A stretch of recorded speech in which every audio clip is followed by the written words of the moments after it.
morning everyone, Carol here at Aakash Channels. Thank you so much for joining me, always lovely to have you with me. This is the very last video in the little mini series that I've been doing showing some of my past tags. So I've got 9 tags for you here, and as always I'll do some close-up photographs at the end if you want to see the tags in more detail. Also, if you don't want to hear me talk about how I created the tags or try to remember how I created these because they were made many moons ago. So as I say, if you don't want to hear me say how I created the tags, then please fast forward towards the end of the video where there are some close-up photos of each of the tags.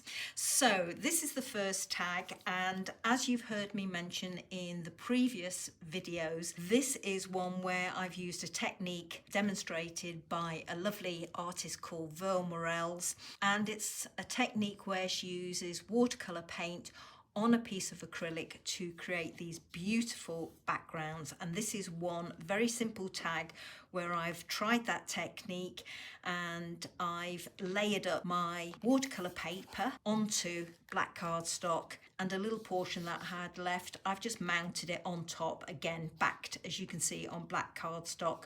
And there is some pearlescent texture paste that I've put through a stencil just to give a little bit more interest. And this is a little ceramic tile with a heart, and I've just glued that onto my tag with some glossy accents. Very, very simple tag. There's not even some stitching around the edges. There's not even inking around the edges. So I suspect that this probably was the first time I tried Verl's technique, and this is what I made out of my attempt. So as I say, very, very simple tag, but I quite like it. I love this technique. Beautiful. This one, if you are into Ranger or Sizzix dies, you will recognize this. This is one of Tim Holtz's designs of a world. I've obviously created a background using distress inks, created another background again with distress inks. And I say distress inks because I wouldn't have had distress oxide inks around that time when I was creating these. So I know that all of these will have been distress inks.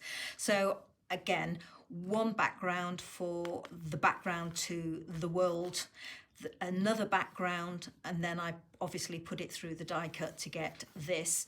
And then I just used some distress inks for creating this background. Haven't even splashed it with water. I know it's not blended, so I've obviously just smooshed or squished the piece of cardstock or the tag through the distress ink on my map to create this. And then some computer generated little labels to create my sentiment, and I've gone round the edge with pen to create the border of dots and dashes, and then just a little bit of scribbling around each one just to give it a bit of detail. So yeah, very, very simple tag again. This one, again, I've got my background. Not sure what colours I will have used on there, but I've obviously gone over the top and spritzed it with some of my shimmer mist, and it will have been biscotti, one called biscotti, because it was my all-time favourite.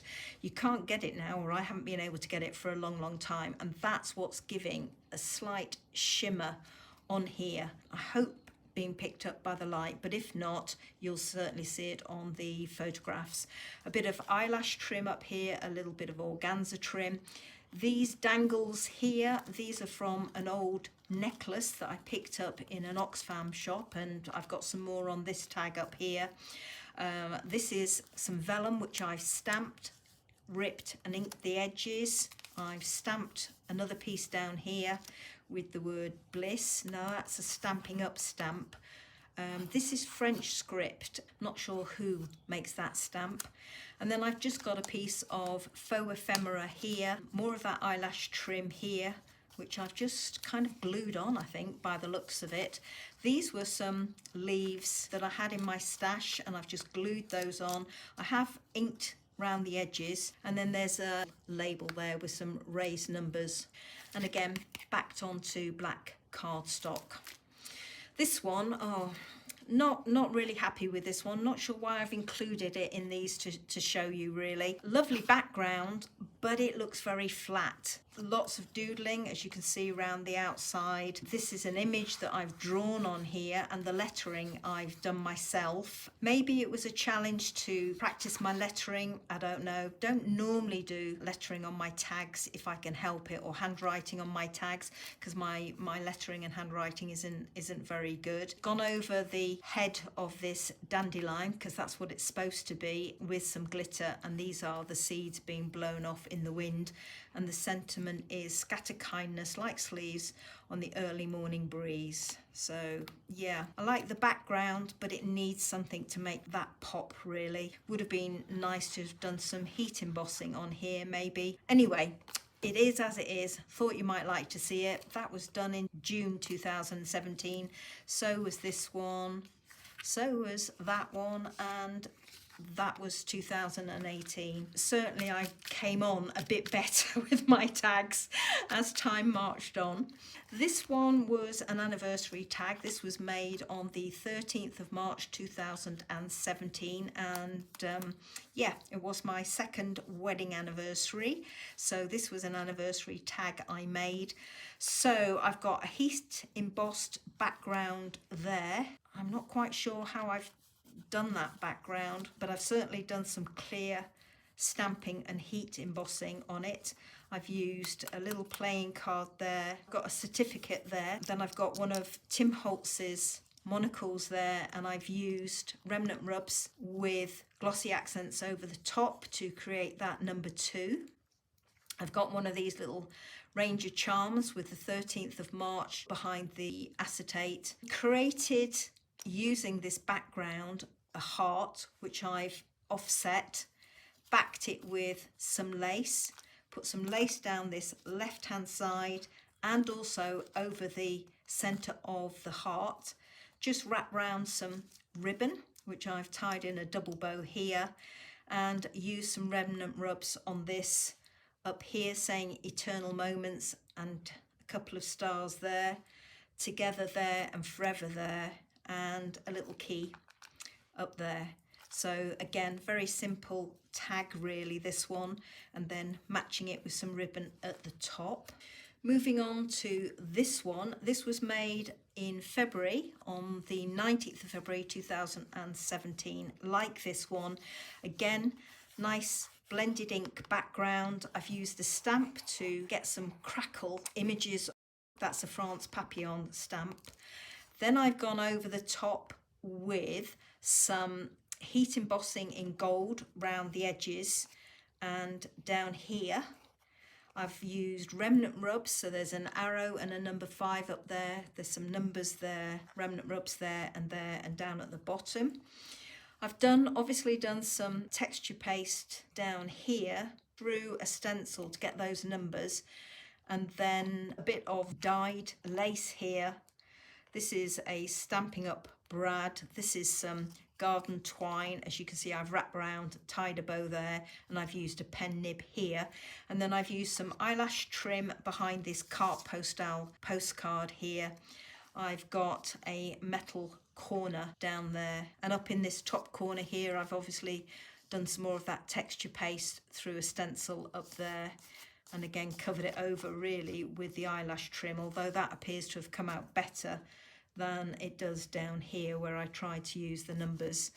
But yeah, this one has a bit more interest on it than certainly some of these earlier ones.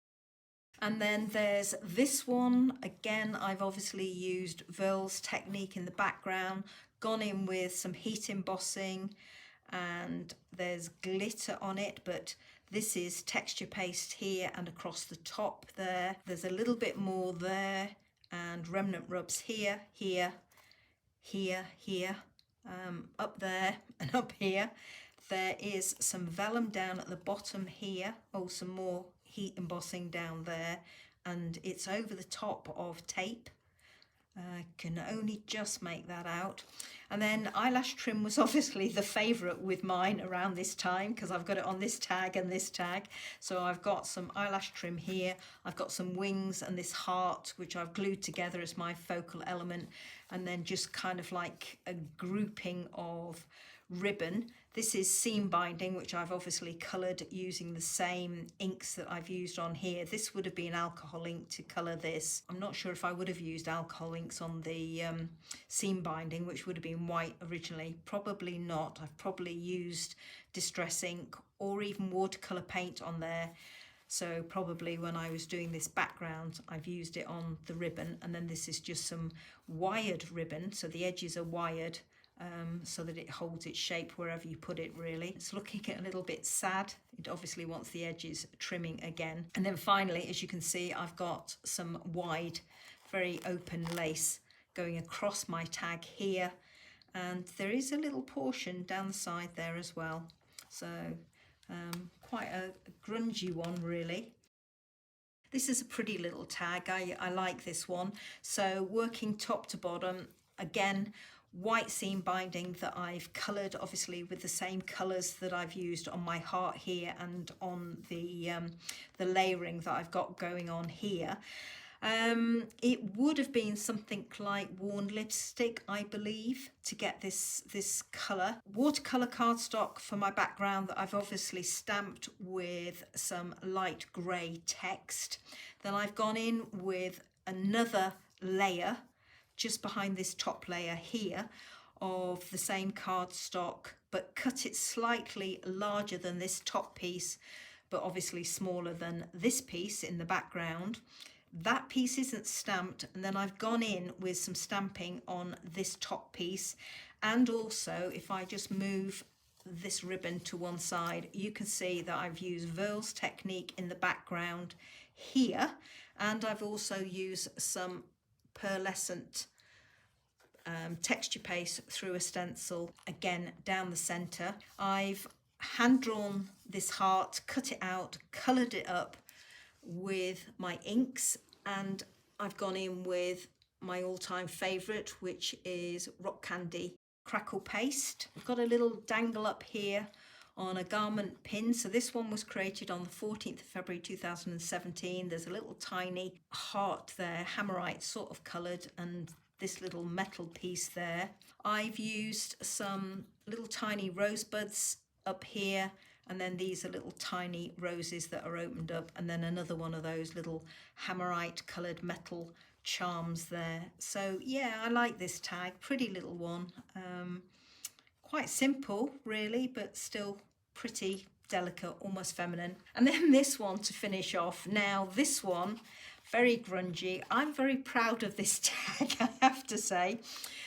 Backed with black cardstock. It was one of Tim Holtz's 12 tags of 2015. This one was made in October. Gosh, this one is very old. These are all 2017 tags. That one's 2018. But the reason I am proud of this is because of the skull. Let me tell you about the background first before I get into details about that. So this was a piece of very bright orange and black stripy paper, which was one of Tim Holtz's Halloween paper pads around that time. So I've obviously gone over the top of it with picket fence. I've also done some inking through one of his stencils to create these black splodges here and here, and here I've gone round the edge with some black soot to edge it. I have also sprayed it because there is a slight shimmer to it. So again, my all-time favourite was Biscotti, so I would have used that. I've gone in with Halloween remnant rubs to create this Halloween down here and my spiders up here and here. This is one of his word plaques, metal ones, which I've gone over the top with some treasure gold, and I've done that with the brads as well. And I've got this little spider charm here, which I've obviously gone over with alcohol inks. But the reason that I love this tag, and I'm very proud of it, was because I created this skull. I didn't have, and I still don't have, the Ranger or the Tim Holtz die for the skull. I don't have the stamp either. I went onto the internet and I found an image of a skull, and it was just a black and white image, and then I coloured it using inks I used black soot distress ink to edge it. I went over the eyes with glossy accent, and then the rest of the head I went in with the clear crackle paste, and I added loads and loads of layers to get all that texture on there. And as it was drying, I kept on squeezing it to make it stand out. If I hold it up, it is domed. Now I hold it that way, you can see it stands away from the tag, and I kept on squeezing it as this was drying to try and help it craze even more, because there were a lot of layers on here, but I didn't want it to dry flat, and I didn't want it to curl up this way, concave. I wanted it convex, so I kept on squeezing it to make sure it would go that way. And I am so thrilled at how this skull came out. Even now, after all this time, I'm so pleased with how that skull came out. And then to finish it off, I just used some black grosgrain ribbon at the top up here with some orange. And that is a bit bright, but that is almost the colour or the brightness that this orange was originally before I went over, did the stamping, went over the edges with ink, and then went over it completely with picket fence. So yeah, really proud of that tag. So there we go, everybody. I'm going to shut up now, and I'm going to leave you with some close-up photos of these tags so you can have a closer look. Thank you so much for watching this video, and if you've watched the previous videos of these past tags, thank you so much for watching those as well. It's been my pleasure to show them to you, and thank you for your lovely comments. So until the next video, everybody, take care, have fun, and I'll see you again soon. Bye bye now.